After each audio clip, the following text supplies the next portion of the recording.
Bienvenue à toutes et à tous dans ce nouveau numéro de votre émission Entretien Analyse. Eh bien, mesdames, messieurs, comme à l'approche des élections, les partis, les groupes politiques et les personnalités politiques à grand galop se mettent à l'abri du plus disant ou du plus fort. Alors qu'il y a quelques jours, Patrice Talon, face aux entrepreneurs français, disait que ce qui a manqué à ces challengers, aux leaders politiques, c'est l'ambition, le sérieux et l'acharnement au travail. Mesdames et messieurs, nous parlerons aujourd'hui dans ce numéro de Entretien Analyse des fragilités de l'opposition béninoise face à Patrice Talon. Et mon invité pour le faire est Joseph Perzo Anago. Bonjour et bienvenue. Bonjour ma chère consoeur. Comment allez-vous? Je me porte à merveille. Alors, dites-nous, êtes-vous d'accord que les leaders politiques manquent d'ambition, de sérieux, d'acharnement au travail et que c'est ce qui expliquerait alors la fragilité désassornante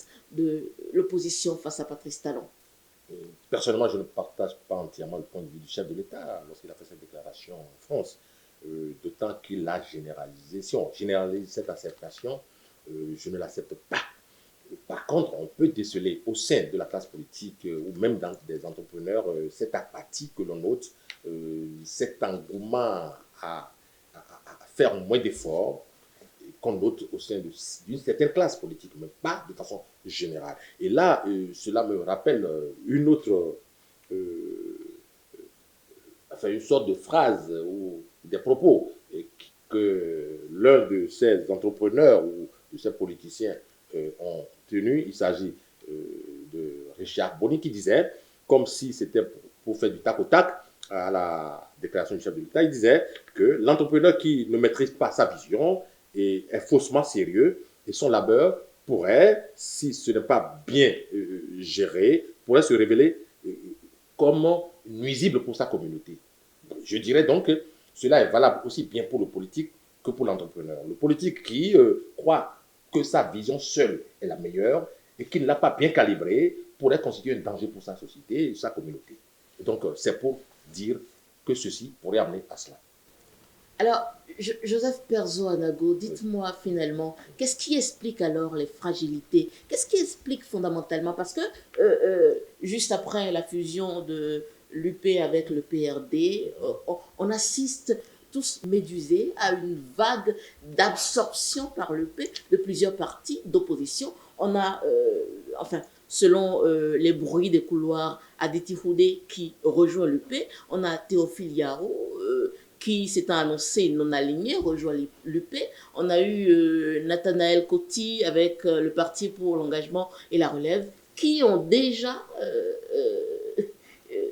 abdiqué et qui sont aujourd'hui avec l'UP, le renouveau. Qu'est-ce qui finalement explique ces fragilités-là auxquelles on assiste? En fait, peut-on parler de fragilité lorsqu'il y a une sorte de psychose ambiante qui est entretenue par la classe politique au pouvoir? Il faut appeler les choses par leur nom. Non, je ne suis pas d'avis.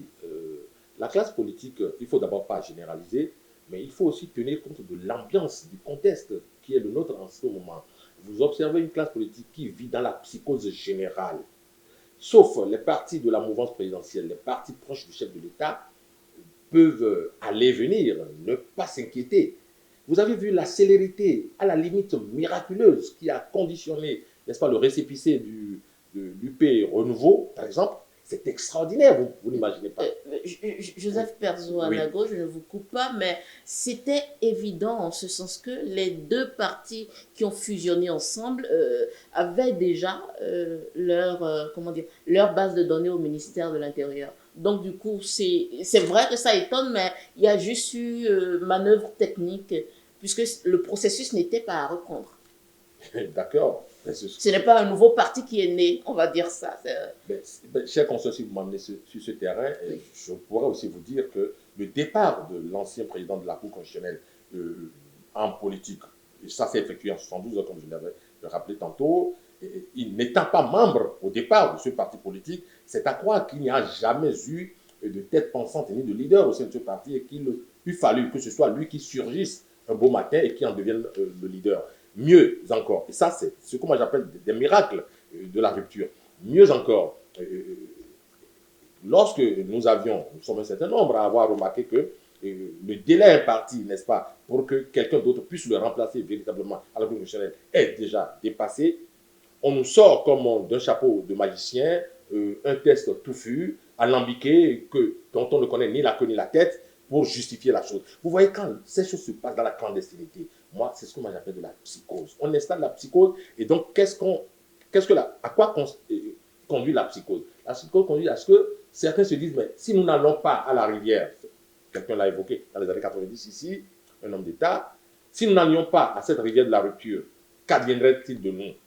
Donc tout le monde va à la rivière. Même ceux que nous avions soupçonnés hier d'avoir encore la tête sur les épaules vont à la rivière de la rupture, parce qu'il y a peur. Moi, j'appelle cela de la peur. On a étouffé au point où, aujourd'hui, ceux qui font et défont la loi, ce sont ceux qui sont au pouvoir. Et lorsque vous ne voulez pas vous retrouver en travers de ces lois qui se font et se défont au gré des ambitions des princes, vous êtes obligé de rouler. Je ne dis pas que c'est une bonne chose que de renoncer à ses idéaux, de renoncer à sa philosophie de départ. Mais nous assistons aujourd'hui à ce que, écoute, quand on prend un certain Koundé, j'ai l'impression qu'il a tellement résisté qu'il n'en peut plus aujourd'hui. On vous sort quelque chose de là, on vous sort des casseroles, on vous sort tout ce que vous voulez. Est-ce que vous n'aviez pas observé que ceux qui sont du côté de la mouvance n'ont plus rien à se reprocher, ne craignent plus rien? Donc certains ont dit, pour survivre, pour pouvoir garantir ma survie, autant me ranger de l'autre côté. C'est ce qui explique cette royée vers la rupture. Finalement, nous avons semble-t-il, une génération d'hommes politiques faibles et qui abdiquent devant le risque, devant la peur, devant la psychose. C'est ça, c'est ce que vous dites autrement. Vous savez, l'instinct de survie, lorsque vous mettez un certain nombre de groupes de personnes en place, disons que vous mettez 100 personnes en place, l'instinct de survie pourrait pousser 90 à se réfugier sous le parapluie lorsqu'il va commencer par que l'orage va se déclarer. Et donc, les 10 autres vont affronter l'orage. Et c'est ce que nous observons aujourd'hui. Il y a une infime partie de la classe politique qui tient encore debout. L'autre a abdiqué, pas parce que forcément le ventre les y pousse, mais certains pour leur propre survie. Donc, c'est ce que moi, je comprends dans ce que nous observons aujourd'hui. Et ma prochaine question pour vous, Joseph Perzo-Anago, c'est de savoir, est-ce que l'autre niveau de fragilité que nous remarquons et dont nous accusons aujourd'hui l'opposition ne serait-il pas la qualité des hommes? Devra-t-on alors de plus en plus penser à un investissement capital humain pour une meilleure qualité des hommes politiques? Je suis parfaitement de votre avis sur cet aspect-là pour dire ceci. Vous observez un peu, certains ont pris la politique comme du chantage, comme un langage mielleux, où on va au-devant des populations, on leur raconte des histoires dormies debout, et puis ça fait à la prochaine échéance. Ça, il y a cette mauvaise qualité d'homme politique, il faut l'avouer, qui ne s'accroche d'aucune éthique et qui fonce. Et parlant de capital humain, aujourd'hui, qu'est-ce qui constitue les richesses de ces peuples qui ont évolué? C'est le capital humain. Ceux qui investissent aujourd'hui dans ce capital humain, on les voit. Et ce ne sont pas forcément les politiques pour les politiques. On a observé quand même que, moi, il y a quelque chose qui a quand même capté mon attention ces derniers jours, c'est le MPL, je pense bien le Mouvement Populaire de Libération, qui a octroyé, vous imaginez, 231 bourses, par exemple. Moi, je dis ça, c'est un investissement dans le capital humain.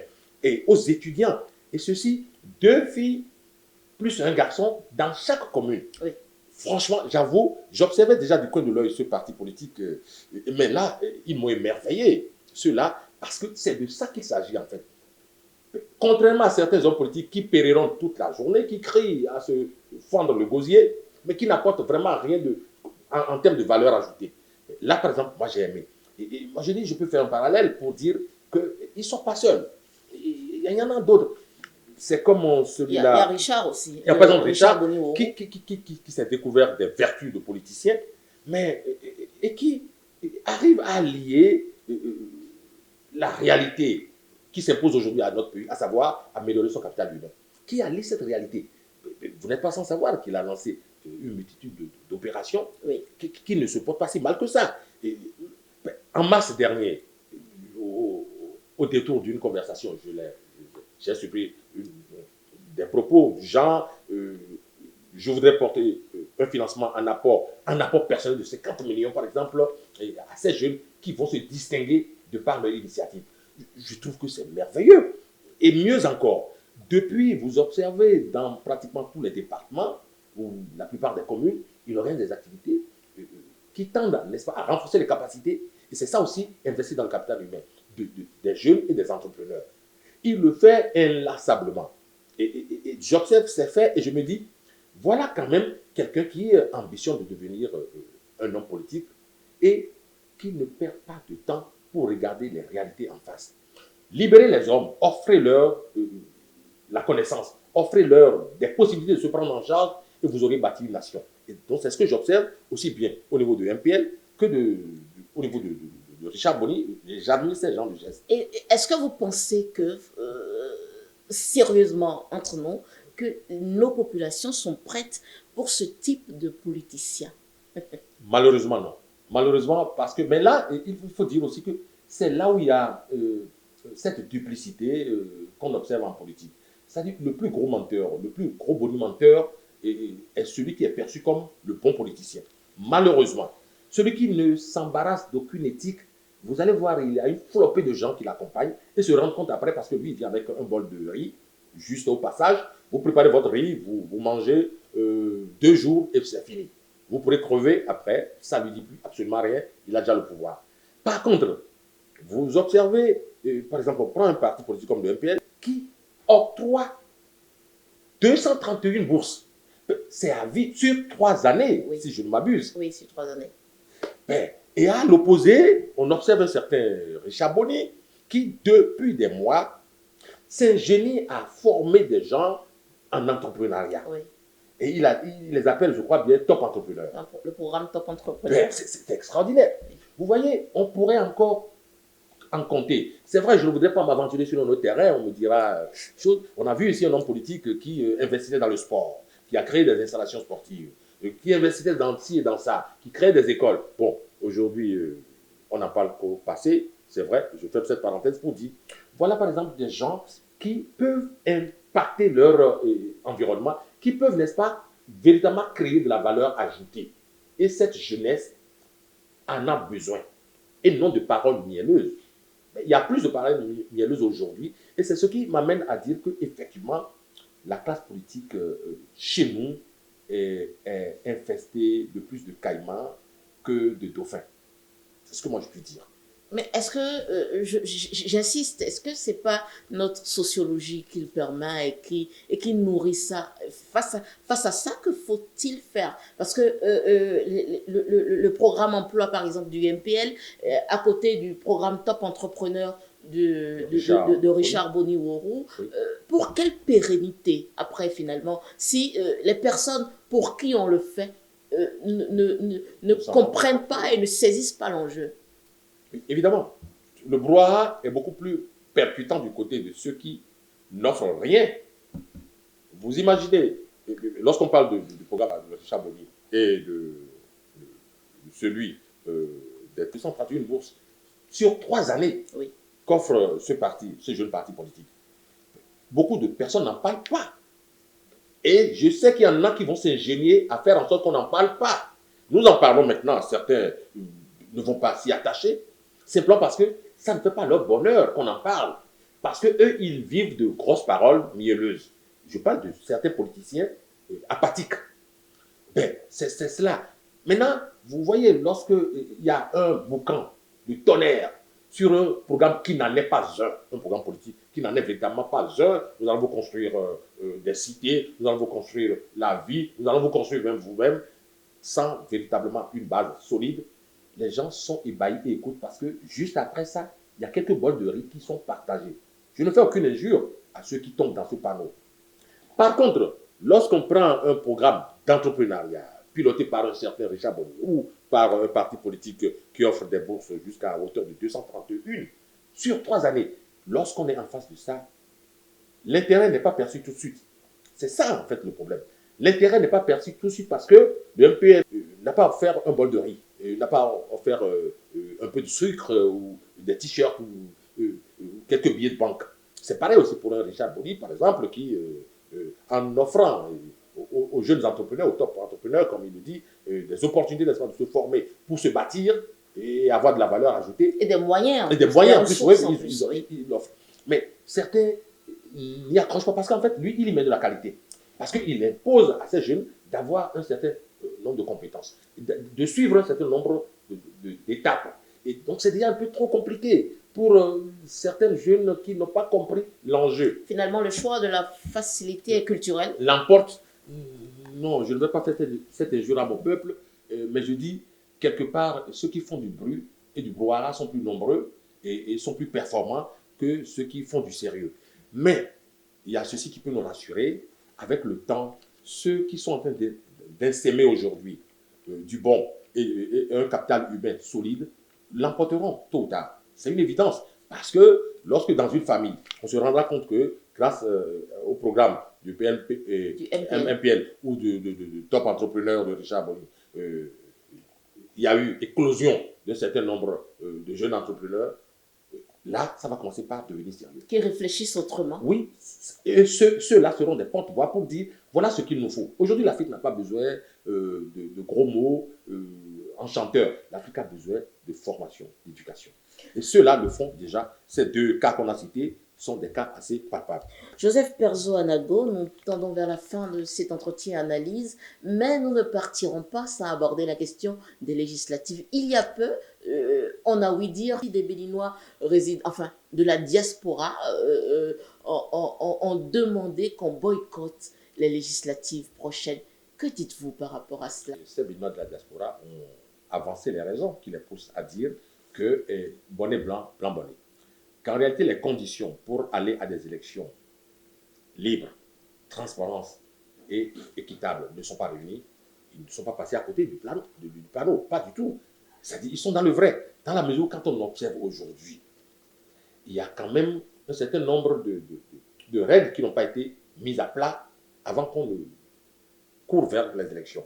Ils ont dit, j'ai vu passer leur communiqué, leur déclaration, ils ont dit, écoutez, c'est comme on passe en perte et profit tout ce qu'on a vécu jusque-là. On n'en parle pas, on ne corrige pas, et on se projette dans une perspective qui n'est pas du tout réluisante. Et donc, ils ont leur raison, parce que ceux-là, bien qu'ils soient de la diaspora, vivent les réalités. Même si c'est de loin, vivent les réalités du pays. D'ailleurs, les cas qu'ils ont évoqués, c'est des cas qui sont produits chez nous. Est-ce que les dernières élections ont été transparentes? C'est non. Les dernières législatives l'ont été? C'est non. L'Assemblée aujourd'hui, a quelle couleur? Observez vous-même. Est-ce que l'Assemblée actuelle est dans ses rôles, les rôles dévolus à une Assemblée ordinaire et dans une démocratie comme il faut? Ayons le courage de dire non. En tant qu'analyste, Oui. je vous pose la question de savoir, est-ce que vous ne pensez pas qu'infiltrer le système serait toujours la meilleure option à opter pour de la résilience dans l'inaction? Moi, je voudrais reconnaître à ceux qui veulent s'infiltrer dans le système que c'est leur droit le plus absolu de le faire. Je voudrais reconnaître à ceux qui disent que ce système est nauséabond et que ça ne fait pas bien de cohabiter avec. Je leur reconnais aussi leur droit de ne pas être d'accord. Et c'est cela qui fait, lorsque le chef de l'État était en France, c'est vrai, une discrétion de ma part, il se sentait bien dans cette démocratie française, au point où il dit donc que lui, sa démocratie, il ne consomme pas la démocratie à la française. Mais la démocratie, elle est universelle. Et c'est en démocratie que l'on peut accepter que l'autre ne soit pas d'accord sur la façon dont telle chose se déroule. Mais moi, je dis ceci. Quand on observe le Bénin d'aujourd'hui, le chef de l'État l'a reconnu, que la démocratie a connu de recul. Quand la démocratie connaît de recul, la justice en pâtit, le système électoral en pâtit. Les élections, c'est comme ça. C'est de ce système que nous voulons? Non. Donc ceux de la diaspora ont estimé qu'il ne servirait à rien d'aller à ces élections. Mais moi, je voudrais presque leur donner raison. Vous vous imaginez, je voudrais rapidement rappeler ceci. Il y a eu le chef de file de l'opposition, il y a quelques mois, ça a fait du boucan, ça a fait du bruit. Est-ce qu'il est rentré véritablement dans ses fonctions? Jamais. Il ne l'a pas été. Donc moi je dis ça a été un marché de dupes. Et ce chef de file de l'opposition a été préparé comme ça, nous a été imposé, et puis n'a servi à rien, sinon de faire valoir. Aujourd'hui, on en est là, à la case départ. Ceux qui, demain, seront encore choisis pour être fils de l'opposition, je crains qu'ils ne subissent le même sort. Ce n'est pas comme ça que ça fonctionne.